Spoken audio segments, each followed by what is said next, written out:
Bom dia, nós somos a equipe 1, formada por mim, Heloísa, Vitória, Júlia, Wisla, Yasmin, Rafaela e Ana Carolina, e o nosso trabalho é sobre o Graciliano Ramos.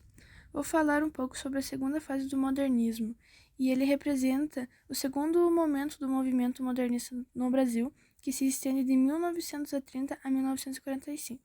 A segunda geração modernista representou um período muito fértil e rico para a literatura brasileira, também chamada de fase de consolidação. A literatura brasileira estava vivendo uma fase de maturação com a concretização e afirmação dos novos valores modernos. Além da prosa, a poesia foi um grande foco dos literários. Temas nacionais, sociais e históricos foram os preferidos pelos escritores dessa fase.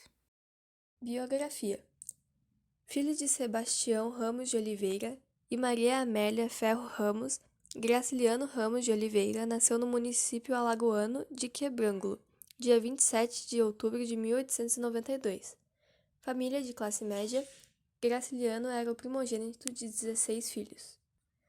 Viveu em diversas cidades do Nordeste brasileiro: Viçosa, Palmeira dos Índios, Maceió e Buiqui. Teve uma infância difícil, assinalada por dificuldades na relação com seus pais, bastante rígidos e frios.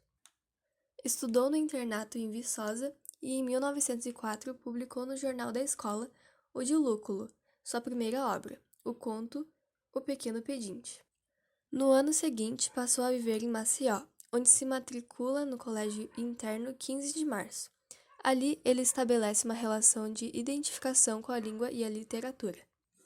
Quando terminou o segundo grau, em 1914, seguiu para o Rio de Janeiro. Na Cidade Maravilhosa, ele trabalhou como revisor dos jornais Correio da Manhã, O Século e A Tarde. No ano seguinte, casou-se com Maria Augusta Barros, que faleceu pouco tempo depois. Com ela, teve 4 filhos. Graciliano Ramos também atuou na carreira política, sendo eleito prefeito da cidade de Palmeira dos Índios, em 1928, cargo que ocupou até 1930. A partir de 1930, assume a direção da imprensa oficial e da instrução pública do estado em Maceió. Em 1936, casou-se com Heloísa Leite de Medeiros, com quem teve 4 filhos: Ricardo, Roberto, Clara e Luísa. Foi filiado ao Partido Comunista, sendo preso sob acusação. Apesar de possuir uma personalidade muito ácida, o próprio escritor ressaltou: em qualquer lugar, estou bem. Dei-me bem na cadeia. Tenho até saudades da colônia correcional. Deixei lá bons amigos. Graciliano faleceu no Rio de Janeiro, dia 20 de março de 1953, vítima de câncer no pulmão. Graciliano Ramos tornou sua obra mais uma vertente do nosso rico romance regionalista, com estilo seco, conciso e sintético. O autor destilado o sentimentalismo a favor de uma objetividade e clareza. Seu estilo seco, frio, enxuto e impessoal, repleto de senso psicológico, aproxima-o de Machado de Assis, sendo considerado seu legítimo seguidor, sabendo exprimir e amargar a realidade do homem nordestino. Graciliano Ramos foi muito importante para a literatura brasileira, por mostrar em suas obras a realidade da vida no sertão nordestino. Considerado um dos maiores prosadores da geração de 30, em suas obras a que mais se destaca é Vidas Secas.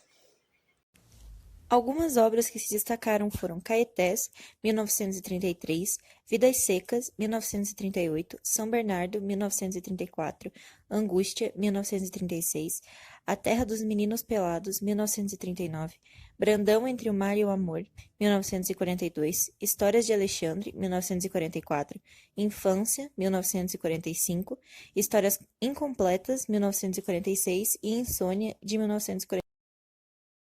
Algumas de suas obras que foram publicadas póstumamente foram Memórias do Cárcere, 1953, Viagem, 1954, Linhas Tortas, 1962, Viventes das Alagoas, 1962, Alexandre e Outros Heróis, 1962, Cartas, em 1980, O Estribo de Prata, em 1984 e Cartas a Heloísa, em 1990.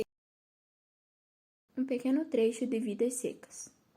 Os infelizes tinham caminhado o dia inteiro Estavam cansados e famintos. Ordinariamente andavam pouco, mas como havia repousado bastante na área rio seco, a viagem progredia em 3 léguas. Fazia horas que procuravam sombra. A folhagem dos juazeiros apareceu longe, através dos galhos pelados da cantiga rara.